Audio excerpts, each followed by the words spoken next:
All right, all right. Welcome to Write Your Way to Revenue. This is our 16th edition, and this is like none other. You are going to get to workshop today. So even if you are watching the recording, it's no problem if you were not able to make it live because this is a workshop style where you can go through, listen to the recording, get out your pen and paper. You're actually going to be doing some writing today, so prepare for that. It's going to be like creating your portfolio in real time, but you do need to understand your niche and understand what industry you want to be in before we move into learning how to write sales page copy and email copy, okay? And so as you have questions, you can write them down in the chat. I'll make sure I go slow so that you can soak in all of this information. Now, let's go to the slide deck here. Let's pull it up.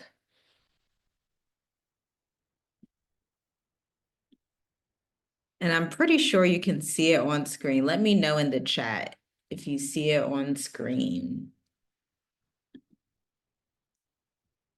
And so this is essentially your syllabus, your curriculum, which I'll be sending to you for you to look at in addition to the recording. You're going to learn how to monetize your writing, which categories are the highest in demand. You're going to be able to steal my resume cheat sheet, which I'll just send to you because the bulk of this live session is actually going to be learning the art of copywriting in real time.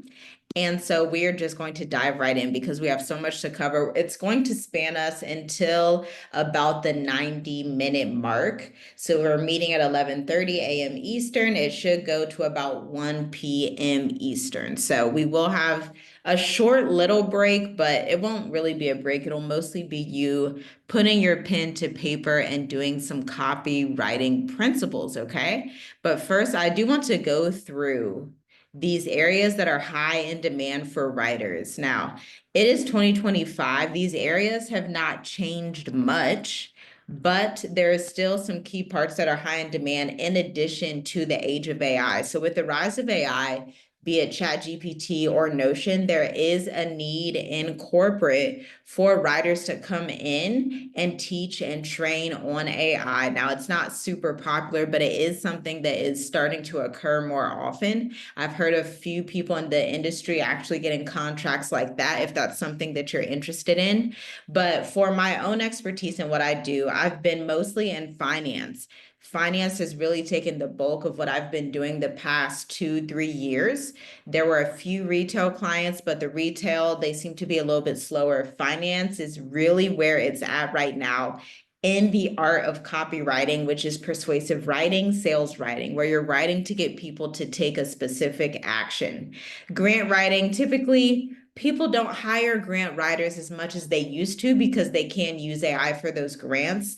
Grant writing is different than copywriting. Copywriting uses a lot of creative expertise, a lot of experience, a lot of personal expertise that you may have in writing copy in a specific industry like finance, law, retail, e-commerce. But grant writing is so generic that that can essentially be outsourced, but you can still help yourself write grants by using AI. I don't do a whole lot of grant writing. I haven't done any grant writing since 2020, 2021, but I still want to tell you about it. Blog writing, blogs are always in style, okay? Blogs are never going to go out of style, but it's more so about understanding who your customer is when it comes to blogging. You want to think bigger in terms of law firms.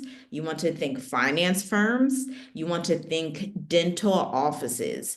These are service providers who have a high level of expertise, which requires a high level of education for their clients, meaning a dentist needs their client to be educated on why they need to come up for their dental checkups every 3 to 6 months. That's something you can write blog content about and be a niche writer in. Same thing with finance, and finance is really generic because you have tax strategy, you have personal finance, you have real estate finance, you have credit cards. There's all types of finance, business finance. But in each of those smaller industries, you are basically hired on to write in that specific niche to provide education to someone. Again, blog writing is not the same as copywriting, okay? Blog writing is more educational, it's content, it's not necessarily created to sell someone or to get someone to take any action, and it's not going to be as creative as copywriting, which you're going to see in a few minutes here. Blog writing is literally more educational, a little bit more stuffy. This is how most writers start out. They start out in blog writing and then branch out into like email copy, sales page copy, social media copy. That's typically what we see for the freelance writer's career, okay? And so if you guys don't know, I've been a freelance writer, a copywriter for the past 8 going on 9 years. And so I've seen a lot in the industry. I've seen a lot of the changes from 2018 till now. There's been a big shift in the market where back in those days, you would have writers that would work in a marketing agency or in a content mill, as we called them back then. And you would get paid like a little bit to write a whole bunch of words. I don't see this happening as much. These smaller gigs do get outsourced to AI because it would just be way faster because they're like smaller blogging gigs. They're very entry level, very beginner. So you as a writer coming in now, your biggest asset is going to be you learning how to write copy and write it really well, very quickly, so that you can come across as an expert, because you don't have those entry level content mills as much anymore. Businesses really want you to be an expert writer, to have this portfolio that's published, that's already a body of work that you can share with people, which is why we need to work in a workshop fashion today so you can acquire that skill quickly. Now, SEO, blog and website writing. SEO is search engine optimization, which is using keywords. So if I'm in Harlem, New York, and I'm a natural hair blogger, or no, let's say I own a natural hair care salon, a keyword that I could search for in Google or that my customer would search for would be natural hair care salon in Harlem, New York. And I would use that keyword, that exact phrase, and strategically place it in my blogs about 2 to 3 times, place it in the heading, place it in the intro, and then somewhere in the middle. I would want it to sound as natural as possible, but that's SEO. SEO is organic search engine optimization. You can think of this as a variation of running ads, but it's like free, as long as you know the skill is free. Now, businesses, it's not technically free for them because you have to come in and get paid to do it, but it's not as expensive as spending $10,000 a month on ads to get traffic to their website, where they can just blog 8 to 16 times per month and have you come in as the writer and get that organic search engine optimization traffic from people who are even more ready to acquire those services. Something we have in marketing that I'll break down for you real quick. We have the idea of a sales funnel. And so when you hear in marketing people say like warm audience, cold audience, with ads, that's typically a cold audience. These are people that otherwise would not have heard about you. They may not even be in the same state or country as you, but they come across you through an ad and they look at the copy. They're like, oh, I'm interested in that. And that's how they come across you. That's a cold audience. They don't know you. They're cold. They don't know you all like that. Versus a warm audience, when you're doing search engine optimization, they're more problem aware. They're more aware that they want to purchase a solution. And so when this person is searching, they're not coming across a random ad. They know they have a problem that they want to solve. It could be like CMOS. If somebody knows they want to purchase CMOS, they're going to look for CMOS companies near me. It could be even something like, does anyone ship CMOS near me, right? East African sea moss near me, sea moss supplements in my area, sea moss supplements on Amazon. That person is what we would call warm because they're already searching for the product. So that's why search engine optimization is so valuable to clients, no matter what industry you're in. Same thing with SEO strategy, but the SEO strategy side of it is you going on to search the actual phrases and write down 10 phrases that are similar to the phrase you're looking for. So we had the CMOS example. It could be like CMOS store in Columbus, Ohio, CMOS store on the East Coast, CMOS products that have gel, right? Those are all variations of the actual content or of the actual product that that person wants to acquire, okay? And so that's something to think about when it comes to search engine optimization. Let's go move on here to website content and ghostwriting. So typically, even as a copywriter, if you choose to be the copywriter that uses that creativity, that fun, witty, entertaining copy to attract attention and to make sales or to get people to opt into a specific free resource, if you do take that copywriter standpoint, most of the time you're also going to be doubling as a ghostwriter, because the customers don't know that the business owner didn't write it, right? They don't know who wrote it. They just see that there's words there. They see there's copy on the website and they're like, okay, great, I'm buying. They're not even worried about who wrote it. But there's a ghostwriter, copywriter on the back end doing that ghostwriting. Now, when most people hear ghostwriting, they think about like a romance novel or a book or, like Michelle Obama's book. I'm sure she hired a ghostwriter, and that is what ghostwriting is as well. But those gigs you won't really find as much unless you're in the publishing industry, right? And then we have editing. I've done a few editing jobs. It's not my absolute favorite thing to do, but it could be yours.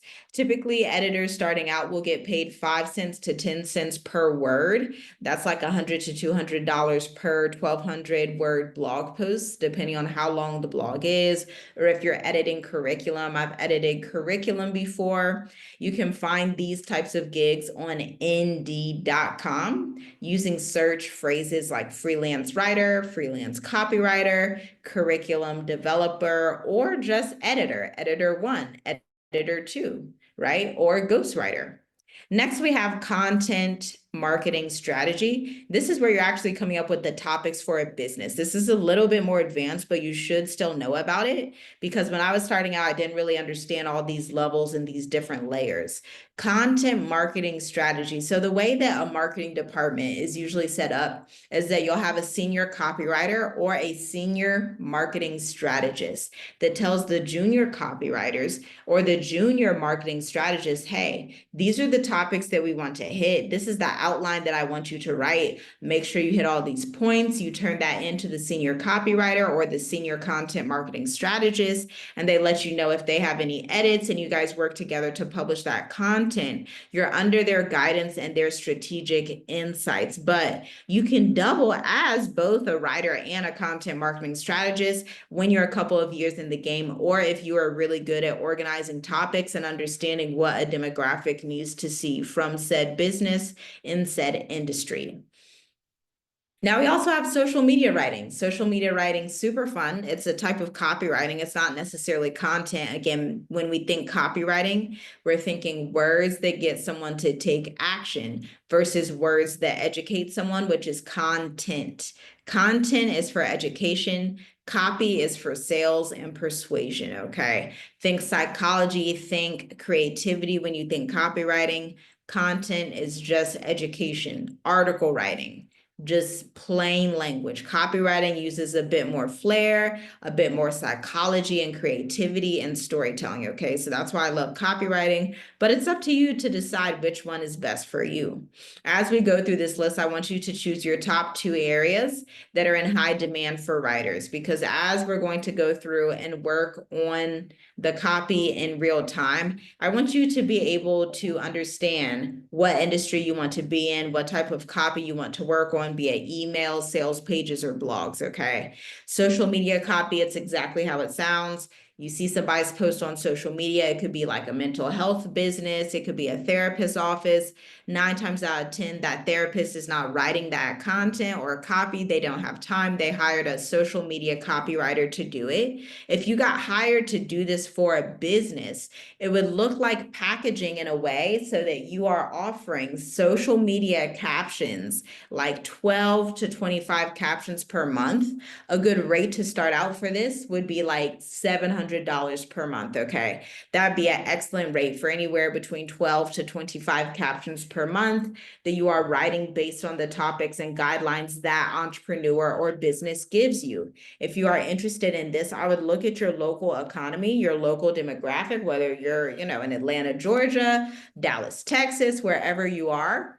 I would begin to look at those local businesses. When I started out, I started with social media copy and blog writing, but I went to a local business. It was in Columbus, Ohio. It was literally like 10 minutes down the street, and it was an event venue. This event venue had social media sites, but they did not have a blog. So that told me, okay, if they don't have a blog, they probably don't value blogging, but they do have Facebook. Let me ask them if they need me to write some Facebook posts for them and to manage their Facebook profile and post that content. They would send me the pictures. They take all the photos. I'm not taking the photos. I'm not a photographer. I'm the writer. So with those photos, I would then look at them and write a caption to get people to book their event venue studio. Okay. And it was a really fun project. You can do that same thing in your city starting literally tomorrow, right?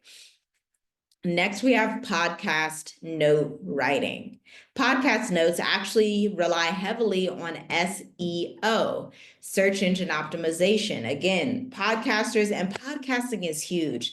Times prior where I have taught this workshop, podcasting was not as huge as it is today, but I'm so glad we get to do this update this year because I would almost say podcasting is like the top business revenue driver for most online businesses these days. If you look up, everybody has a podcast. Churches have podcasts, finance professionals have podcasts, coaches have podcasts, like lawyers have podcasts, healthcare people have podcasts. There's podcasts for nurses. There's podcasts for people who need mental health. There's podcasts for everything under the sun. And so that is a huge demographic that you can go into. And if I was going to go into this demographic today, if I were you, I would do the same thing. I would look for a few podcasts online that post consistently. And I would ask them if they need a podcast note writer. Now, if you're like, okay, how do I write podcast notes? I want you to think of it like a mini blog. You're basically writing a mini summary of what that podcast was about. And so if you're starting out brand new, you're like, okay, but how do I actually start? If you don't have any clients or you've just had a few clients, but you want to get into podcast note writing, pick your 3 favorite podcasts, okay? And they should be podcasts that continue to post or that want to continue to post. So at least they will have a few episodes in the last few weeks and the last few months. You're going to look at their podcast notes, click on the podcast, look at their notes, and ask yourself, how can I write this better? Can I write this better? You're going to practice, you're going to do some drafts, you're going to practice rewriting the summary. The goal is to make it more engaging, to use some search engine optimization on whatever that podcast topic is about, and to get people to listen to the podcast or to follow that person on social media or to book a call, whatever their call to action is. So you do have to study that specific entrepreneur, that specific business before pitching them this service.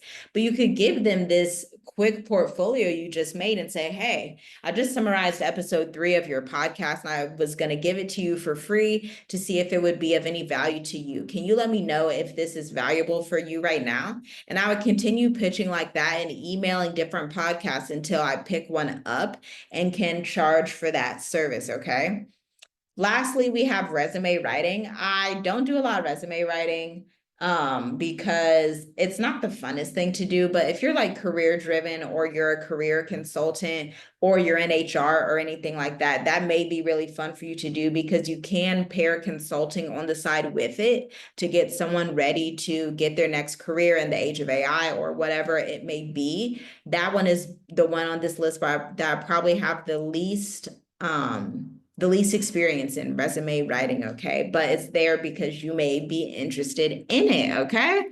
So let's get out of this right here. I'm going to email these slides to you at the end of this session, but let's actually get into writing some copy because I do want to actually teach you and have you write in real time. So hopefully you have a pen and pencil. I want you to use a pen and pencil because in the age of AI, when copywriters are coming in trying to learn copywriting, it's super important for you to actually be able to learn the skill. When I started out, and even prior to me starting out, we had to actually know the skill of copywriting. And one of the ways that they teach you to learn it in the marketing agency is like, look over real copy, look over copy people have used in their businesses, look at ads, start rewriting them by hand, pen to paper, rewrite the copy, and you'll get used to what it looks like to write that copy. After you do that, start looking at ads. Look at the ads that you see on billboards and magazines. Look out for online copy, online ads, and start asking yourself, okay, how can I make this better? How would I change this? I used to do that so much when I was a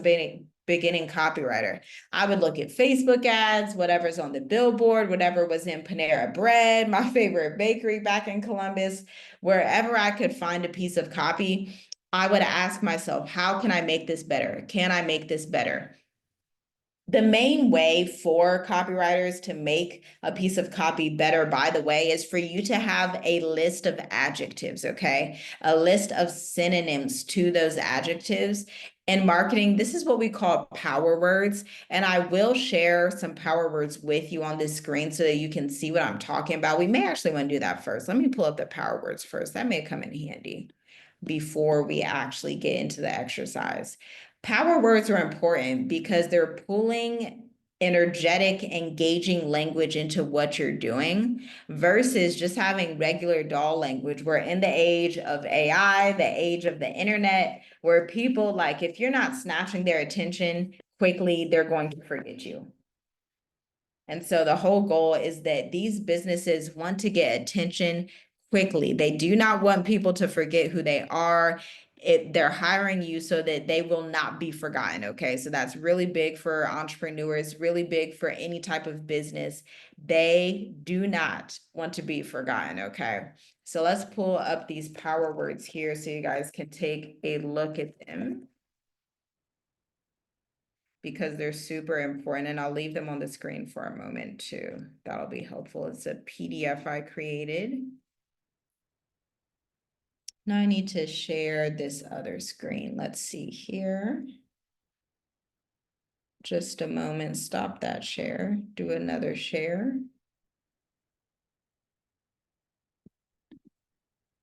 There we go. So now you can see this screen. These are email copywriting tips, 48 power words. Again, these are like interesting adjectives. They get people to take action quickly. Remember, copywriting is all about getting people to take action.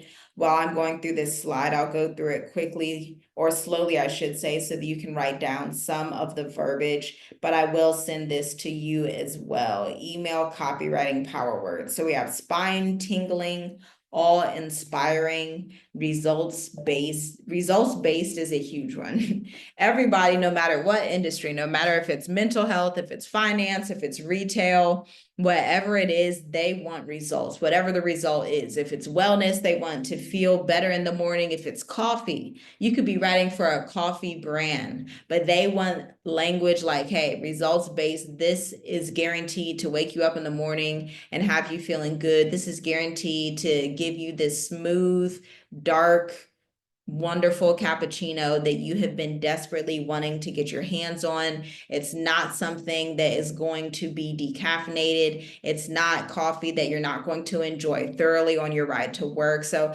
copywriting is all about pulling on those emotions, pulling on the senses to get someone to see the words that you are explaining to them, or I should say writing to them. That's everything that copywriting is about. Powerful language, engaging stories, and getting the senses involved, right? So only provides exclusivity. Exclusivity is a powerful marketing principle, powerful copywriting principle. Quick, redefine, unique, announcing, breakthrough, surprising, thought-provoking, propel. Like, I can propel your business forward. I can propel your sales forward. We can propel you into your destiny or into whatever end action that business owner wants a client to take. So this is where it's really important when you're working with clients to ask them everything you can think of when it comes to their product. You really want to understand the product from the inside out. You want to study it. You want to treat their product as a course that you're taking so you can write effective copy that articulates the value of the offer or the product they have, okay? So let's continue down this list. Introducing, money generating, exciting emotions. We always want to bring in good emotions. Astounding, special, secret, hidden, secret and hidden. When people see these two words, their eyeballs are like, I gotta know it. They're like, secret, hidden, what? I need to know what it is. Just when you hear secret or hidden, your brain is like, okay, I need to know what this is as soon as possible. So for example, I had a lead magnet for a client that was like the 8 secret real estate tips for global real estate that you don't know about, or the hidden real estate market in X, Y, and Z territory. That's very appealing. That's something that when you hear it, when you read it, you're like, oh, I need to figure out what that is. Let me go look at it. When we think of copywriting, again, swift action. We want people to be intrigued. We want them to take action, and we want them to not be confused. Accuracy, temptation, forbidden, never, revealed. So some of these ones that could have a negative connotation like forbidden, you can actually flip it into a positive, right? So here's an example. I'm going to break down the forbidden email secrets that you've probably never heard of, right? Although I just said the word forbidden, it has you thinking, oh, why are these email secrets forbidden? I feel like I need to know what those are. What are they dangerous? Like, I need to know what's happening. The key with powerful language is to be able to back up the claims that you are saying, okay? And so when you use words like forbidden, never revealed, astounding, secret, special, you do want your content or whatever product, service that you're writing about to live up to that. And so that's something to keep in mind. That's one of the reasons as copywriters, we tend to only work with businesses that we really believe in, because you really want the words to live up to the product and the product to live up to the words. So here are some additional words: exclusive, limited, unlimited. When people see unlimited, look, y'all know like Verizon, if they do an ad and they're like, oh, unlimited data for the month of February, everybody's like, oh, great, let me jump on unlimited data. Lively, profit making, clarity, guaranteed, proven, seamless, a synonym for seamless, easy, simple, done for you. People love done for you because people are busy, especially entrepreneurs. When they hear done for you, they're like, yes, let's get it done. Profitable, hidden secret, authentic, discover, breathtaking, mind-blowing, incredible, heartwarming, reframing. We're going to reframe the way that you view visiting your doctor's office. That's powerful language. Assess. Let's assess your marketing strategy. Let's assess the way that you speak to your lawyer. Let's assess the way that you show up on camera, right? Notice how all of these are action verbs. Like these are, like, I'm not talking in passive voice at all. I'm not talking in past tense. All copywriting, this is principle number 1. All copy that you create, including content for blogs, needs to be an active voice. And I'm going to show you a way that you can actually check on your active versus passive voice. It's hard to wrap your mind around at first. It's like, how am I going to do that? But active voice, number 1, when you're speaking, it makes you sound more confident. Number 2, when it's written copy, your copy tends to stand out when you're not speaking in a passive or past tense voice. Active voice is if we're actively talking to somebody using verbs, we're in motion, we're not dragging, we're not talking about the past, we're in the moment. That's the whole idea behind active voice and copy. Thrilled, delighted, elevate, strategic. Now, these are the bonus subject lines. A subject line is that first piece of copy that you see in email. So if you receive an email, which everybody does, you receive an email from someone, let's say it's your favorite business, you know, your local mom and pop shop that you love to go to, and you subscribe to their email list, and they send you a subject line and they're like, I can't believe this. And you're like, you can't believe what? What is it you can't believe? You're going to open that email. Another subject line, jaw-dropping news. The whole goal here, the pattern that you're going to see with these subject lines is I want to provoke curiosity and I want to get this person to open the email. Okay, that's the main goal of the subject line. The subject line is the most important line of the email. In your blog, the heading, the title is the most important line of the blog. And your social media posts, the first sentence, or what we call in marketing the hook, is the most important part of the social media post. Why? Because if it's not powerful, people are not going to read the rest of the content. They're not going to open the email. They're not going to look at the Facebook ad. They're not going to look at the blog. So your subject line is where power words need to be packed inside, okay? And your subject line, if you take it to every type of content, your subject line is equal to the hook, the first sentence of your social media caption, which is equal to the first line of a Facebook ad, okay? You see how that works? That subject line, if you take it out and stop thinking about email so much, it applies to the first heading of the blog. Now with blogging, it is a little bit different with SEO because you wouldn't just write in a blog, like the blog wouldn't be called, I can't believe this. Instead, what the blog would be called is, I can't believe this 22-step method increased my revenue in 20 days, right? That's what you would write for the blog. So the blog heading does have to be a complete sentence, whereas social media copy, email copy doesn't have to be a full sentence, but the pattern is still the same. I'm provoking curiosity, okay? Subject line, are you available? Direct question. Direct questions usually get people to answer. Subject line inside, insert the name of freebie blog podcast. I have a free resource I've created for my community. This is called 21 High Caliber Ways to Attract Clients. So the subject line would be in parentheses inside, 21 ways to attract high caliber clients. So they're going to click on that. They're like, oh, that has a lot of value. There's 21 ways. You're just giving it to me for free right now. Let me open this email. Next subject line, sorry, explain why you should have followed up before this point and guarantee more consistent communications for the audience base, okay? These are the patterns that I use for my clients. Now we have ways of repurposing it, using it in a more creative way, which you're going to see for the workshop that we are about to get into. But before we get into actually looking at the copy and you doing some writing, do you have any questions right now about these power words or about language when we talk about copywriting?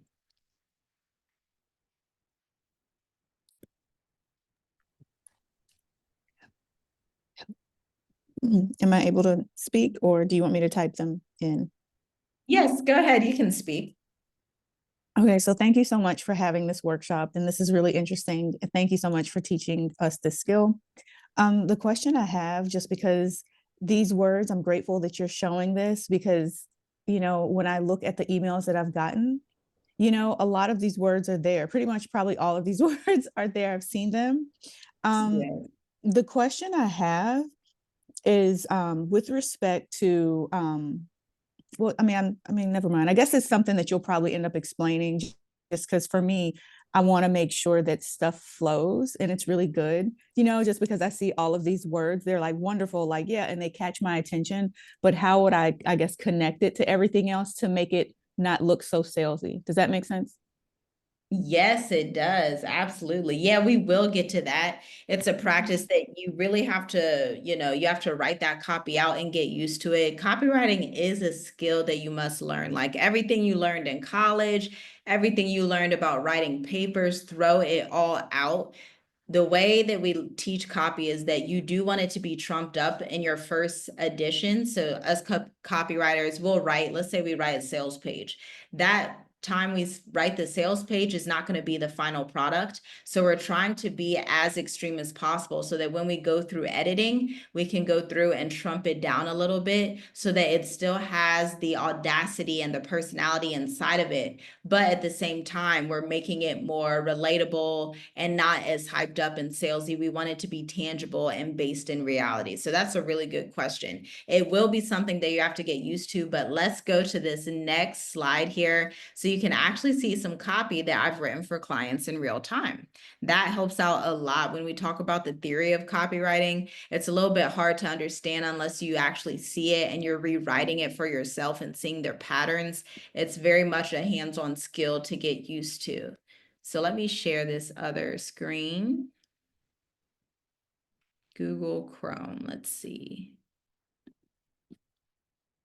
Excellent. So what I'm showing you is my copywriting portfolio. I've pulled my favorite pieces of copy, which is a lot of copy, honestly.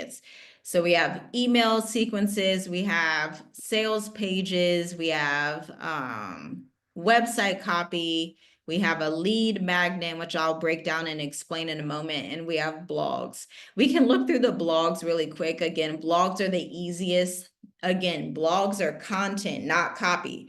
So you will not find the art of copy in the blog as much. The goal with blogs is to educate the audience and drive search engine optimization, the rise of the gig economy, and what it means for your company. Now, again, everything you do in freelance writing is based on business. Just understand that. Freelance writing, that's something that was so hard for me to wrap my mind around when I started out, because I would hear like freelance writing. I was researching, okay, how to become a freelance writer, but it was hard for me to understand that the only realm that freelance writing exists in is business. Like, the entire goal of freelance writing is to help a business attract more customers or educate their customers or provide some type of PR brand maintenance service for that business. That's the whole realm of freelance writing, nothing else. Unless you're doing like ghostwriting for a book, which is a little bit different. But yes, the rise of the gig economy and what it means for your company. When we're copywriting and writing any type of content, we want to have one person in mind. So we're always using you and your. Even when I write emails, whatever I'm writing, I'm using you and your, because I want, when people see it, I want them to feel personable. I want them to feel like I'm talking just to them. I'm not talking to quote unquote you guys, but I'm talking to one specific person, even if I'm sending out an email to a list of 3,000 people, okay?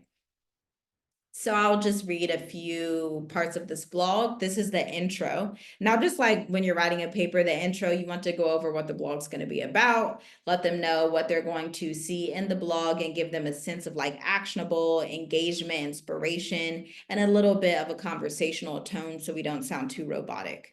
Over the years, companies like Uber, Airbnb, and TaskRabbit have changed how we think about employment. Instead of working a traditional 9 to 5, these companies have made it possible for people to work whenever and wherever they want. In the old days, we would have called these odd jobs, and back then it wasn't glamorized the way it is now. From neighbors going throughout the town to mow lawns, to the guy down the street who was handy with fixing cars. Nowadays, the Great Resignation, more people are leaving the traditional full-time job to begin working on their freelance business or work for other larger companies as contractors instead of employees. The benefits of being a gig worker include being able to make your own schedule, having the ability to make a larger amount of money, and having the autonomy in your life while pursuing a sense of entrepreneurship. This guide dives into the ever-changing gig economy, how you can prepare for the uptick in gig workers across the world, and how this can benefit companies who are in need of consistency and less expenditure as it relates to hiring full-time employees. So as you can tell, that intro is very engaging at the beginning for someone that is in their 9 to 5, but they're probably thinking, man, I really want to be a freelancer. I want to own some more of my time. They're seeing this blog and they're like, oh, great, this is going to be like my gateway into becoming a freelancer and learning about the gig economy. On the flip side, if a company is looking at this from an HR perspective, they're looking at it and saying, okay, this is how I can save on my cost of running my business, my cost to my corporation, by actually hiring these gig contract workers instead of full-time employees. So always be aware of who the audience is that you're writing for. Even if it's 2 different demographics of people, you can hit both of those people at the same time. So what caused the gig economy to explode? We always want to add statistics in blogs. Whenever you're pitching blogs to a client, whenever you're writing their blogs, you want to do that market research to find relevant statistics to back up your claims. So 56% of gig economy workers say they take gig jobs to earn more money on top of their main source of income. Velocity Global is the source. With more than half of gig workers citing the need for more money as their reason to pursue their freelance endeavors, it's clear that this movement is here to beat inflation and to cause more stability to households. In this section, let's dive into additional statistics and reasons for the gig economy, like the recent pandemic and remote work, the great resignation, stability for low paid earners, freedom from corporate America for workers who want to express themselves differently. Now, as you can see in this blog, I broke down in bullet points what they were going to see in the rest of the blog. So we had the heading here. This is what we call H2. This is the intro, which was sentences long. As you can tell, when we are blogging, our paragraphs are only 1 to 2 sentences. Again, throw out everything you learned in college. We do not want 5-sentence paragraphs in the world of social media, in the world of business and entrepreneurship, retail, whatever industry you're in, because if you were to put all of these sentences together and somebody's reading this on their phone, it's just going to look like a block of text. It's going to look very intimidating, and that person is not going to want to read it. But if you break it up, knowing they're probably on their mobile phone while reading it, they're going to be more inclined, okay, it's breaking up. I can skim it real quick, see if I'm interested in it. Always thinking about the user experience when it comes to blogs. We call that UX in marketing, user experience, okay? Which is, again, why I have these bullet points. If somebody's skimming, they can understand, hey, do I want to learn about the recent pandemic? Do I want to learn about stability for low-paid workers? Do I align with freedom from corporate America for workers who want to express themselves? They can make that decision pretty quickly because the blog is split up into so many sections, so many bullet points. How does the world look with this new change? As you can tell, my headings are questions, because when somebody's reading this, I want them to think this through in their head. I really want them to get a lot of value from this. This is blog article writing, okay? So we're going to move through here a bit more. Top projected sectors, the benefits for companies in the gig economy, okay? So that's an example of the blog. I do keep that same pattern, with blogs. The quickest way to 10K months, we want it to be a strong heading, a strong topic. This was for a social media agency that wanted to teach other people how to become social media managers. And so that was the context for this blog. Long intro, your intro is super important. It's good also to use a little bit of personality depending on who you're writing the blog for. So knowing your client is really good if you're allowed to use any type of personality and words that they would be used to. So we're giving them in this blog, it's like a workshop blog, right? We're just telling them to choose one offer each week. It's an actionable blog. Anything we create, we want it to be actionable, whether I'm teaching and I'm speaking, or if it's a blog somebody's reading, I want them to take real value. The best way to get real value is to have somebody do a quick process or a quick tip in real time, okay? If you can allow someone to make a quick decision or to change something about the way they're living, to incorporate, let's say if you were a tea company and you were selling matcha powder, you could tell them, hey, if you add matcha powder to your life at least 3 times a week, you're going to feel more energized. And they start doing it and they're like, oh, they were right. That blog I was reading was right. I do feel more energized. I feel much better, right? We want to give someone a quick win. When you can give someone a quick win when they're reading your content from the audience, obviously your client's going to be happy because they're going to receive good feedback.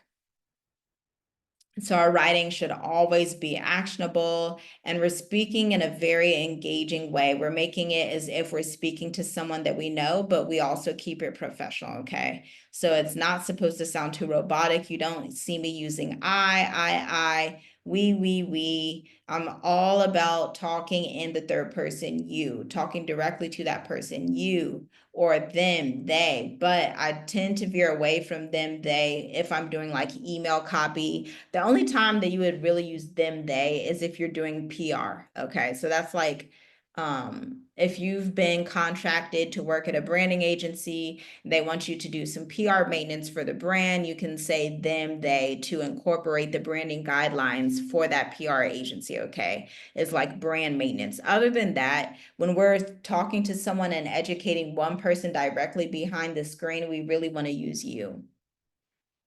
If this tip was wildly helpful, again, power word there. I could have just said if this tip was helpful, that's boring. Let's not. Let's add an adjective. Every time you see words like helpful or book a call, find a way to make it more enticing and exciting and lively. If this tip was wildly helpful, go ahead and click here to work with me to create a marketing strategy tailored for your business. I could have said, if you found this helpful, click here. That's very boring. And they probably wouldn't have clicked there because I wasn't really telling them anything. Instead, go the extra mile to drag out the language a little bit, use some adjectives to entice them, to get them to say, okay, yeah, that was really helpful. That was incredibly helpful, right? Our brain starts to turn on when we use better language, more elevated language, instead of just saying the same old bare minimum language all the time, especially when you're looking at words on the screen. So any questions with the blogs before we go to the sales page?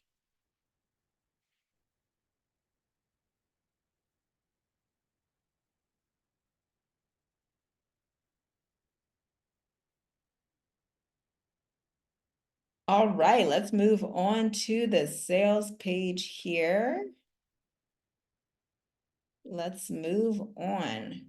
Now, this is where you're actually going to be doing some copywriting. I made a copy. I'm going to share it with you because I do want you to go through. I'll give anyone with the link.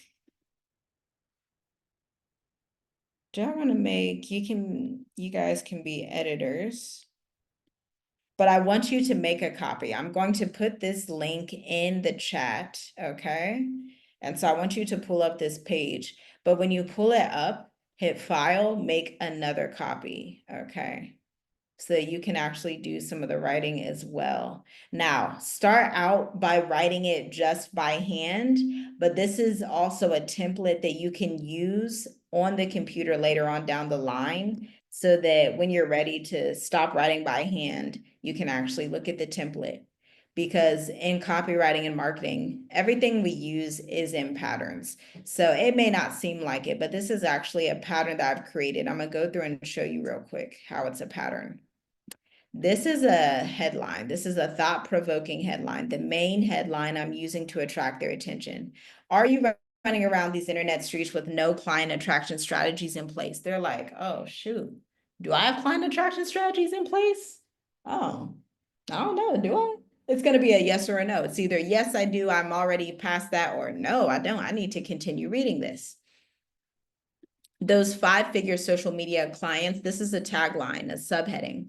They seem to pass you by and you're left feeling frustrated and confused. So we started with a heading, we went to a subheading. Now we're getting into the intro, okay? See how that's a pattern? We have heading, subheading, intro. Now we're getting into a story. When I'm doing the beginning of a sales page, the story has to be about where the person reading it is at right now. So I immediately go into, you've spent time Googling how to start a social media agency. Are you ready to hop off the struggle bus and onto the social media CEO team? After watching your daily dose of YouTube videos while piecing together your strategy to get more clients, you've come across the social media agency blueprint. That's the name of this program. The course is going to take you from stuck and barely generating money to booked out prosperous social media CEO. This line is what we call A to Z. So I'm telling them where they are right now. They're currently stuck, they're barely making money in their social media marketing business, to becoming booked out and prosperous as a CEO, okay? So I'm really helping them to understand where they are and where they could be, which is getting them to read the rest of the sales page. Now, the history of the sales page, this is something I love to teach on. The history of the sales page, it started out as a sales letter back in the late 1800s, believe it or not. Sales pages have been around so long. That's why they're so effective. They work. They worked back in the late 1800s. They work in 2025 as well. But it's just this time in 2025, we see them online. This is the number one skill that copywriters have to know. That's why I'm giving you this template so that you can look at these patterns and apply it to different businesses, apply it to your business. Find these patterns. When I was just starting out as a sales copywriter, I actually had to look at templates from copywriting books to create sales pages until I got used to doing it on my own, and I could start to move some of the patterns, and I can start to identify some of the marketing and copywriting frameworks. Okay. So don't be, discouraged if you're like, I can't even sit down and write all this out of nowhere. None of us do. We start out by seeing a template, understanding where the pieces are supposed to go, what it's supposed to sound like. Then a year or two down the line, you're going to be able to just write it out of nowhere, and it's just going to fall into place. Okay. So I'm asking a question, ready to ignite your passion and secure top-notch clients. Let's go. Passion. I want to invoke emotion, okay? I want the people who are reading this to be passionate about marketing, creating their social media agency. So that's why I said that word. They also want to secure top-notch clients. This is where market research is really important. Before I worked on this for this business owner, she showed me her entire course. So the reason I can be so specific when I'm writing this 7 to 10 page sales page is because I was actually looking at her course in depth. She gave me access. I was able to see, oh, this is what they learned. This is how they maneuver. That's something for you to know. Even if you're going to work in natural hair care, skincare, supplements, ask for the product so you can see it for yourself and experience it for yourself.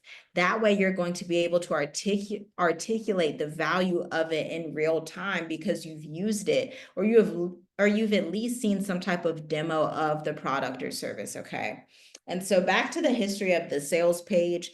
Back then, people would write these letters just like this, but they would print this out on a typewriter. They write it on the typewriter, right? And they would mail it, but they didn't have Facebook ads back then. They didn't have Instagram ads. So they would just mail it to a bunch of people and hope that the person that answered the door and got the mail, that it would resonate with them and they would work with that person, which means they would have to send out mailers, like thousands and thousands, and only get like 10, 20 people that were interested out of the thousand of sales pages that they sent, right? Back then they called them sales letters, but that's the origin of the sales letter. In the day of mobile networking, internet marketing, Facebook ads, Instagram ads, it's much easier to write a sales page and get it in front of the right people. With ad targeting, you can even use organic reach on Instagram and Facebook and going into social media groups like on Facebook, or like we were talking about earlier, you can drive organic website traffic to a sales page by using SEO in the sales page. And so you're like, okay, who would these clients be that want this? They're going to be online businesses. They're going to be wellness companies, or almost any type of business. The key is that you're able to articulate the value of a sales page to said entrepreneur, or they already have a sales page on their business profile, on their business website, and they may have something called services. And then they wrote down like 5 quick sentences about their services. And you look at the page and you're like, actually, you could have been more in depth with this and really taken the person through the journey of working with you. If it's a law firm, right? If it's a finance firm, you could say to them, hey, I think we can actually beef this up and actually detail the journey of what it looks like for the person who wants to work with you, what it looks like while they work with you, what it looks like after they work with you, which is exactly what the sales page does. A sales page tells a vivid story, much different from content inside of a blog. This is not a blog article. This is sales heavy. It's engaging, it's storytelling, it's persuasive, it's creative, and it's really fun to write.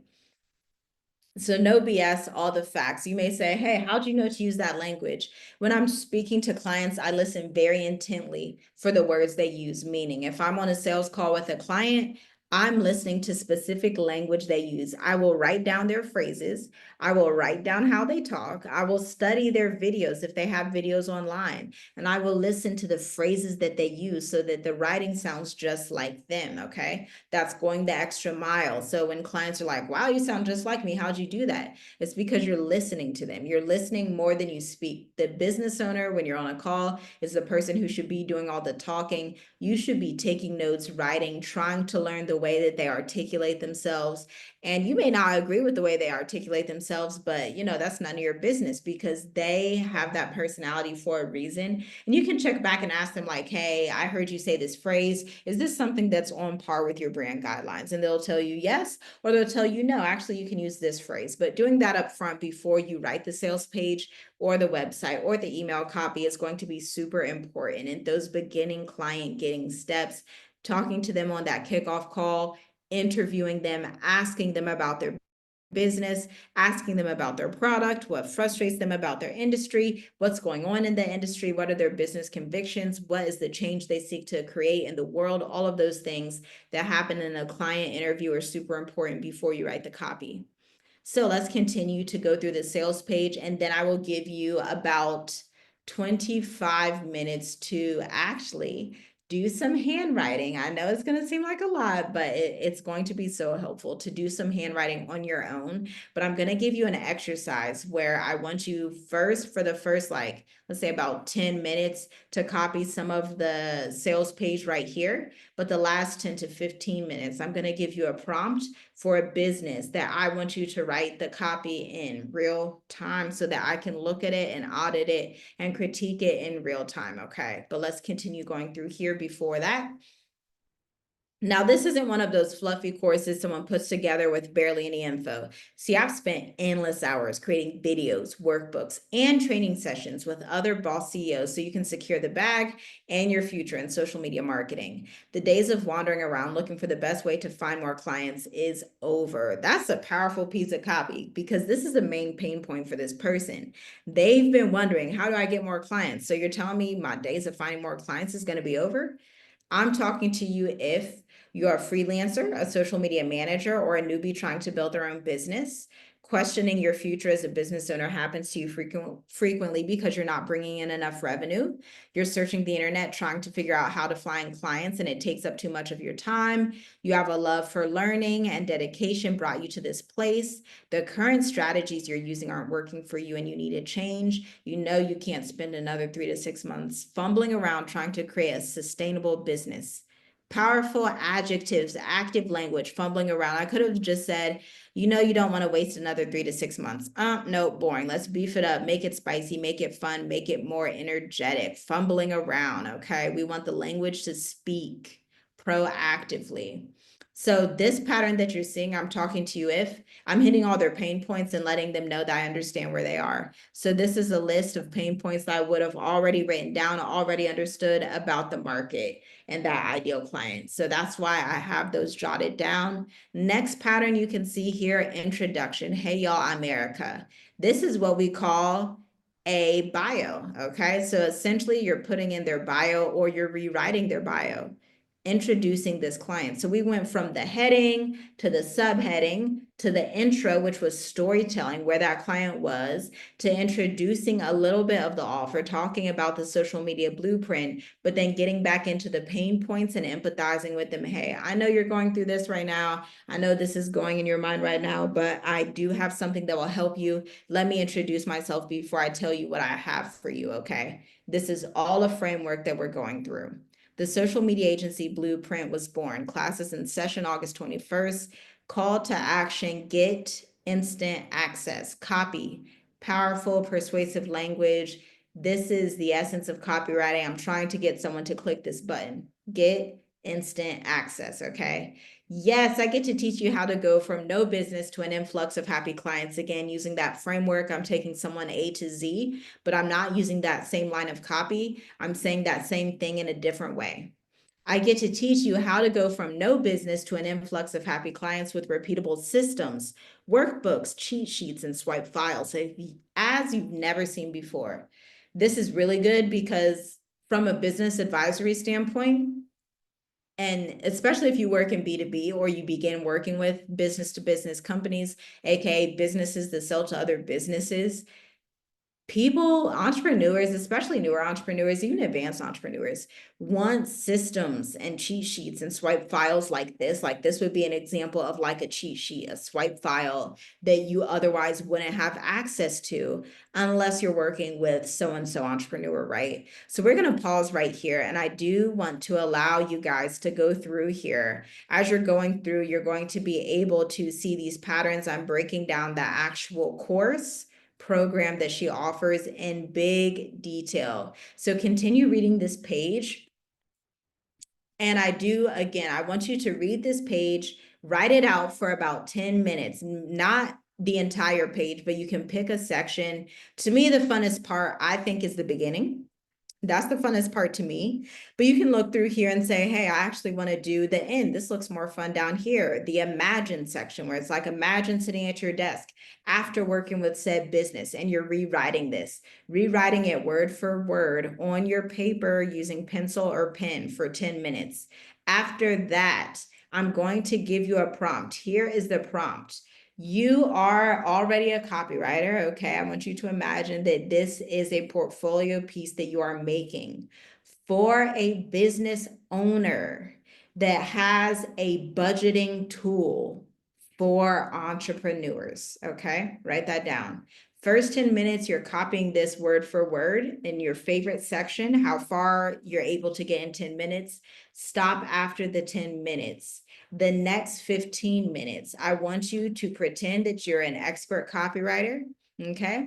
And I want you to write copy according to the section that you copied using the same patterns that you're seeing here for an entrepreneur that has a budgeting tool for other business owners. So this would be a finance firm that helps business owners with their finances. So the pain point for a business owner that does not know how to budget, they don't know where their money's going. They feel like money is leaking out of their account. They've only ever been able to budget in their personal life, but they do not know how to do it in business. I want you to try your best on the spot to write that copy, okay? And I know you're like, oh, that's a little hard, but this is the skill that you're going to develop, and it's better to start now to get it in real time and continue doing these exercises to test yourself, get yourself really good at this skill. I will come back in 20 minutes at the hour mark, maybe 5 minutes after that hour, to do a quick audit and recap because time is flying by. Okay, I can talk about this all day, but you really need to get into the action of writing the copy. Any questions before I allow you to do some writing? Okay, I just want to make sure that I understand what you are asking. So, I click on the link because I'm doing this on my phone. My laptop is, kind of down for the count. So I click on the link and then I'm just gonna choose which section from that particular post that you've made. And I'm going to just write it out completely, just in my handwriting for 10 Yes. minutes. And then for 15 minutes, I pretend I am an expert copywriter and I'm going to rewrite this section for a business owner who has a budgeting tool for other business owners. Yes, excellent. Oh, okay. No, that's great. I'm happy I can, I understood, I guess, what the assignment is. Hopefully I can translate that to to paper. So thank you. Yes, yes, I can't wait to hear it. I will be back in 20 minutes. This screen will remain up.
All right. Hopefully that was enough time for the exercise. Let me know, how did it go? How is it going? And read me your copy so far.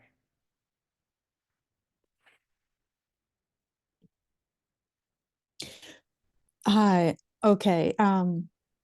For me, well, we'll see, I guess, how it's going. I mean, I think it went well. At the very least, I can definitely learn a lot from this, because this will be like the first time I've really done something specifically like this. So I'm excited about it. Um, the portion that I chose was like the portion underneath the title where it says, "Are you running around these internet streets with no client attraction strategies in place?"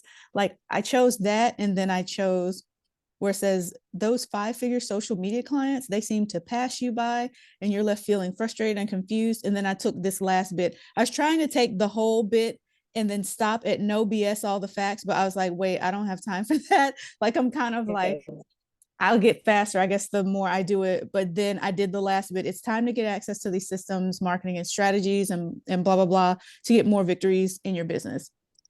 So I wrote that bit down because I guess I underestimated how long it would take for me to handwrite something. But it was cool because I actually like handwriting, but I just don't do it, I guess, that often, or as often as I should. So I handwrote that part. And then I actually used that same piece and I rewrote it according to this fictitious client's needs, where this individual has a budgeting tool for other businesses. So I said, "Are you tired of never having enough money to operate your business? Every month, it's the small leaks that keep your ship sinking, and you're left feeling frustrated and confused. I'm introducing an exclusive breakthrough budgeting method that is guaranteed to save you money while propelling your business toward monthly 5-figure profits." That's excellent. That's Thank really, you. you're like a natural. This is excellent. Thank you so much. I was really nervous. I was like, oh no. But I know that I can only really learn from this. Even if I make completely horrible mistakes, at the very least, you'll be like, "Hey, why don't you try XYZ?" And this is really a teachable moment. So thank you so much for your help. And thank you for the encouragement.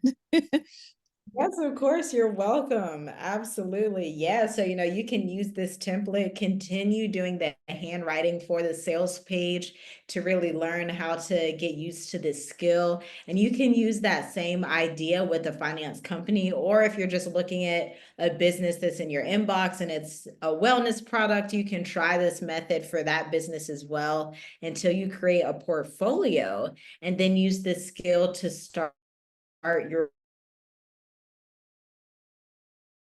website. So, in the curriculum as well as the 48 power words, you already have access to this document. If you're here live, those of you who are not here live, you're going to get that as well. And yeah, that wraps up Write Your Way to Revenue, the workshop session. For those who are interested, we'll have another session in the next few weeks for the email marketing of sales page copywriting. Tracy, what would you say was your biggest takeaway today? Honestly, my biggest takeaway from today was just to start where you are with what you have. Like, just start doing it. When you said, "Hey, you can even practice this Yeah. from the emails that companies are already sending you," because let's say you shop at, let's say Bath and Body Works, right? They're gonna send you a lot of emails. Like, you're just gonna get them. And so I can look. You're saying I can look Yeah. at different emails that already come to me and I can practice this skill rewriting their copy.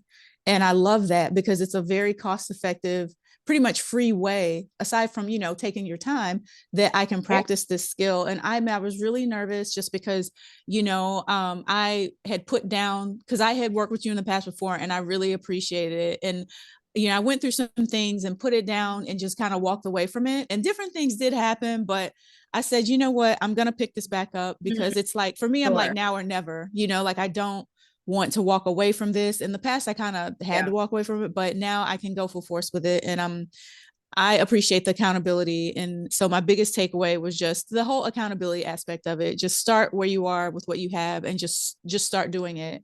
And I just really appreciate that and your help. Thank you. Yes, yes, exactly. I'm so glad to hear that, Tracy. It's been an honor helping you.